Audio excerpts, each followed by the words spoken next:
Hello, I'm Evan Masi, and I'm with the LTV Community Intern Project, and today I'm interviewing Courtney Garneau. Courtney, why don't you tell us a little bit about yourself? I am a volunteer with the East Hampton Town Trustees Program, where they monitor horseshoe crabs and do horseshoe crab counts, which is a combination with a Cornell collective.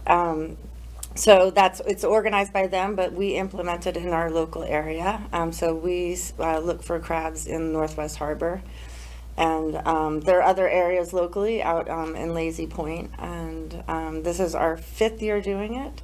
And we had a little bit of a limbo during the pandemic, which we actually continued counting. Cornell just sort of kept the program dormant for a year, but we just, for the sake of science, we kept up our crab count. And last night we had an amazing turnout, we saw 241 crabs, which is the most we've ever seen our group. So it's really exciting when you spend all this time and sometimes you just see 4 or 25, but last night was very exciting and it was a beautiful night. That sounds awesome, I'm sure seeing 241 crabs, that's pretty incredible. So when you're tagging these horseshoe crabs, is this an all-year sort of phenomenon, or is this something that's time-specific? So we just do it when they're spawning. Okay. So we do it from early May through mid-June, and it's on the new moon and the full moon. So it's 2 days before the new moon, on the new moon, and then 2 days after, and then we wait and then go the full moon cycle. And so it's while they're spawning. The reason that they studied the horseshoe crabs is their numbers had been going in decline, but they're a really important food source for migrating birds. So, and there's only a few places in the world where this happens, where the spawning occurs, and they're stop-off points for migratory birds going from South America all the way to the North Pole. Wow, that's so interesting. Yeah, they have one of the longest bird migrations. Oh, really? Wow, I didn't know that. Yeah, so they noticed those numbers were going down, so they were like, wait a minute, the horseshoe crab eggs are so intrinsic to their dietary needs to make it all the way for their migration. Right, so they sort of noticed that as they saw these numbers of the birds going down, that it could totally be correlating with the numbers of the horseshoe crabs. Right, and so is that sort of how the beginning of the horseshoe crabs tagging started, or so? Well, the tagging was so they could track them, but they also part of it is just doing the counting. So we're seeing in general how many males, how many females, where are they? Are they submerged or are they in the surf zone, like right on the water's edge? And then with the tagging, a couple of nights ago, John Aldred, who's one of the East Hampton Town Trustees, he actually recaptured a horseshoe crab from a tag from 2019. Oh, wow. And it had come from Squires Pond, which I believe is like Southampton. So, I mean, they travel around. Wow. So it's pretty amazing. And when I went to the training session at the beginning of the program, there's people from all over. Like there's groups on Staten Island that do it. There's Long Beach. There's North Shore, all different along the North Shore. So it's really kind of an amazing community citizen science group that's out there. And it's sometimes it's unpleasant. Sometimes it's not the best weather conditions. Right. This year's we've had and you can't see anything if the tide's all turned up, but this year we've had really good numbers, and they've had out at Lazy Point, they've had over 300. Wow. In a night. That's incredible. Yeah. So these horseshoe crabs, do they mostly stay on the bay side of the ocean, or of the body of water? They're more on the calmer side, on the bay side, just because they kind of they really like sandy beaches, and I just think the surf is just too much. The surf zone's too hard for them to. Right. They might be doing what they do out deeper. Okay. But for us to study it, it's amazing because you can just walk along the shore and see them. And people have told us that they've been seeing them during the day. Oh, really? We go at night because it's the most favorable and at high tide. Okay, right.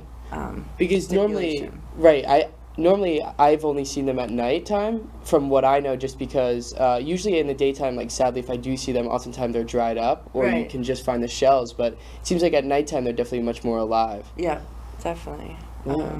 And then, so when you go out and tag these crabs, what data are you collecting, or what are you looking for when you are, are you taking any measurements? Oh, so we measure the carapace of both the male and the female. Usually the females are larger, which is an Okay. easier way to tell who's who.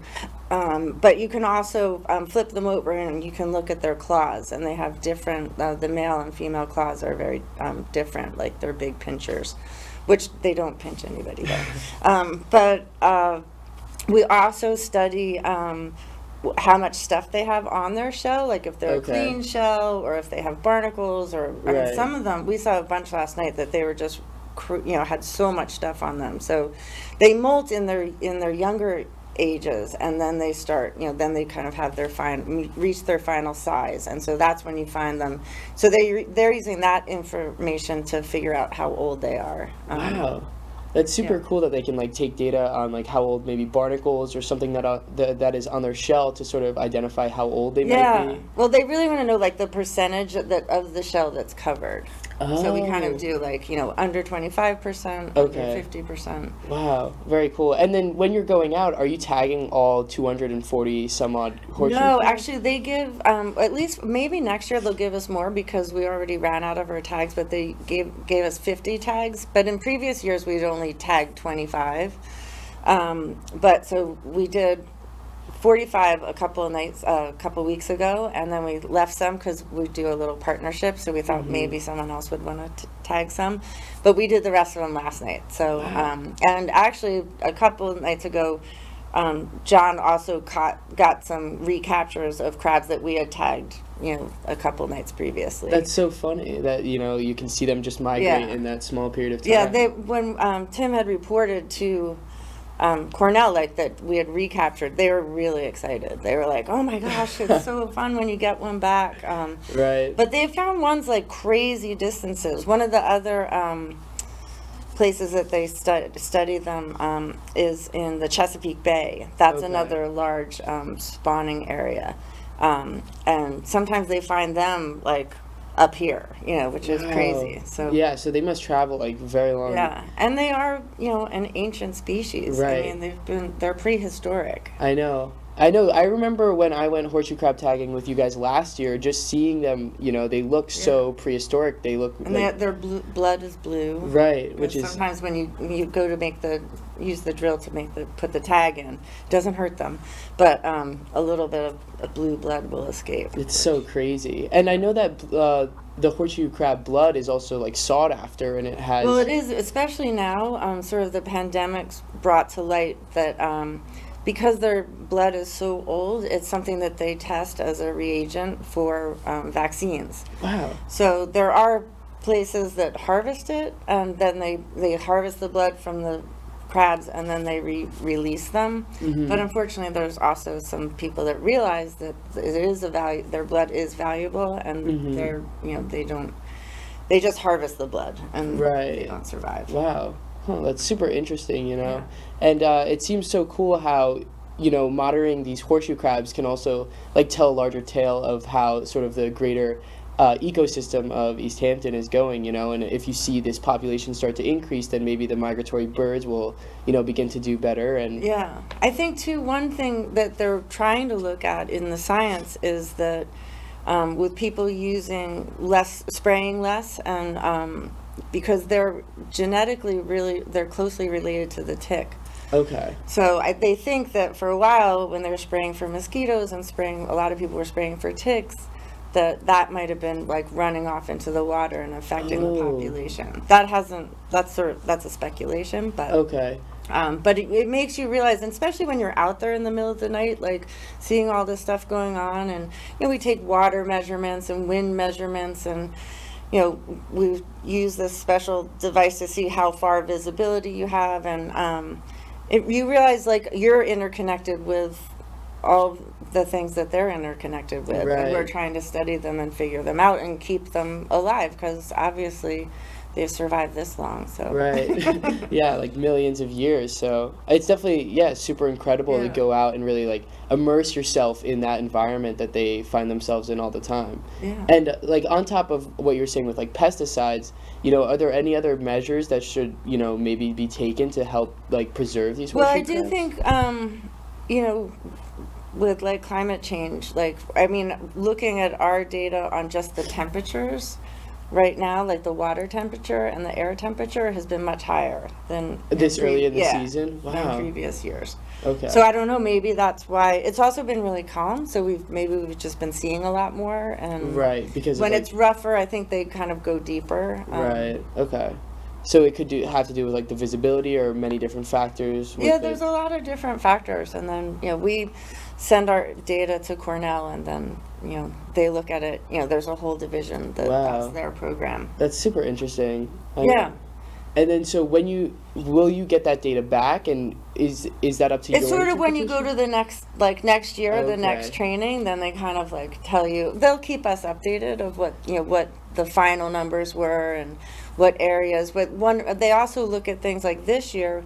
We started 2 weeks before all the other studies on Long Oh, wow. Island. Okay. And that was based on data from the past few years. And so maybe starting 2 weeks earlier, we're seeing a different shift, and that's why we're seeing more than previously. But So you think that? so they do adapt year to year based Okay. on the data. Wow. So you think that maybe because you're going back these 2 weeks, this could be a reason for why you're seeing such an increase in Maybe. the horseshoe Yeah, crabs? that we were just kind of missing The window? the prime Wow. window. Okay, that's super interesting. But we'll see. This is also, we're getting towards the end of the study, Mm-hmm. and normally things are already tapering off, but that wasn't the case last night. So they're just they're still going strong. They are.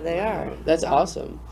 And I think something that like could even be helpful is that when you guys are talking about tagging like 50 horseshoe crabs a night, I think it would be really interesting to sort of almost get maybe some high schoolers involved and Definitely. create sort of an opportunity to bring these high schoolers out who are interested in the field of environmental science or biology, and bring them out at night and throw their headlamps on Yeah. and get down there in the surf and tag these and monitor these horseshoe crabs. I think that could be something super helpful. No, to it the high is. I school. mean, everyone who's come out with us have, It's was a good time. it's definitely like it's an unreal experience. I mean, before going into it, I had no idea what to expect, and Well, I feel the same, and now I feel like a veteran, but this was like our best year yet. Yeah. So I really hope that the population is on the rise locally, and and just making people aware of the situation. For sure. And I think like something that's so exciting is that every time before you go out, you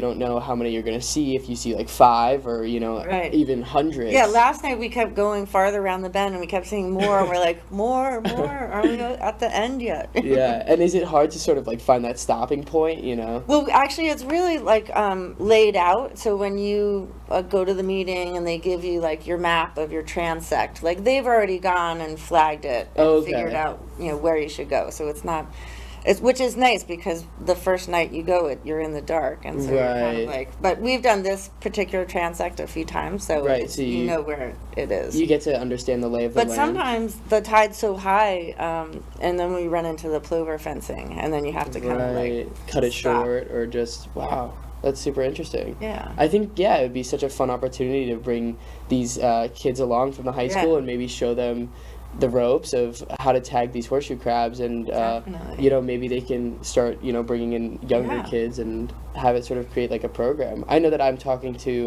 Mr. Peterson with the environmental Yes, club. we've invited him and stuff. It's a little hard, like on school nights and stuff, because Right. it is it's quite late sometimes. Right. I know it'll run until like Yeah, but it's always good midnight. to at the beginning of the season check in with us, and we'll figure out like the Friday nights or the Saturday nights. Yeah, that would be perfect. Sounds good.